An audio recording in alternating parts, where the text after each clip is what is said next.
Nabalot sa abo ang ilang bayan sa Albay dahil sa pag-aalboroto ng Bulkang Mayon. Aabot sa halos 200,000 residente ang apektado ng matinding ashfall.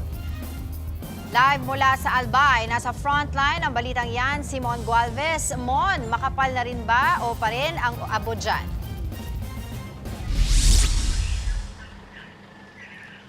Andre, Angela, matinding hamon pa rin ang kinakaharap ng mga residente at lokal na pamahalaan dito nga sa Albay dahil sa makapal na abo na bumalot sa ilang bayan at lungsod dito sa probinsya. Bukod kasi sa malawak na abong nakita noong Sabado, nagkaroon ulit ng panibagong ashfall kahapon ng umaga.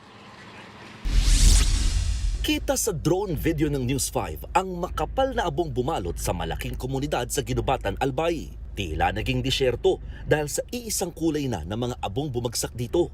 Ang lahat kasi ng bubong ng bahay at iba pang gusali, pati na simbahan, tila kinumutan ng abong galing sa nag-aalboroto pa ring Bulkang Mayon. Pati ang mga puno't halaman sa paanan ng bulkan, hindi rin nakaligtas sa ashfall. Kaya ang resulta, apektado ang lahat ng 44 na barangay sa bayan. Katumbas yan ng mahigit 28,000 pamilya o halos 100,000 individual. Talagang nag-zero visibility po dito sa bayan namin.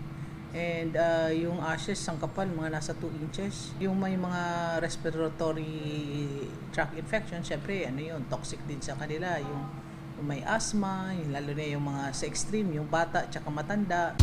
Bukod sa Ginubatan, damay rin ng ashfall ang mga bayan ng Kamalig at Uwas, pati na sa Ligao City. Ilang beses pa rin nagzi-zero visibility sa mga kalsada sa tuwing nadaraanan ng mga motorista mga naipong abo sa daan. Kaya nakastandby na rito ang mga pulis para umalalay sa mga dumaraang sasakyan. Wala na ring patid ang flushing o pagbobomba ng tubig ng Bureau of Fire Protection sa lugar. Habang pinapala naman ng mga kawani ng Department of Public Works and Highways o DPWH ang mga abong iniiwasan nilang bumara sa mga kanal. Ang 72 anyos sa Sinanay Guadalupe, walang sinasayang na oras, maalis lang ang abong na naninikit sa kanilang bakuran. Super pagod kasi kailangan mo maglinis, hindi pwedeng bukas o sunod na araw. Lalo pa ito, madulas na kung hindi mo alisin yung putik, madulas, ma-aksidente tayo, mahirap na. Paliwanag ng PHIVOLCS, walang pagsabog na nangyari. Epekto raw ito ng pyroclastic density currents o uson na mabilis at napakainit na agos ng pinagsamang tipak ng bato at iba pang volcanic elements na dumadaos-dos sa dalisdis ng bulkan. Meron pong natipak na isang bahagi ng lava flow na galing sa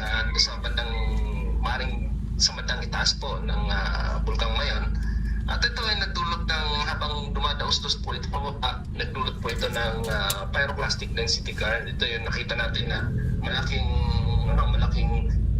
mass ng abo na kulay usok, na kulay itim kahapon sa bandang ibaba. So, pero wala naman po talagang pagputok na nangyari.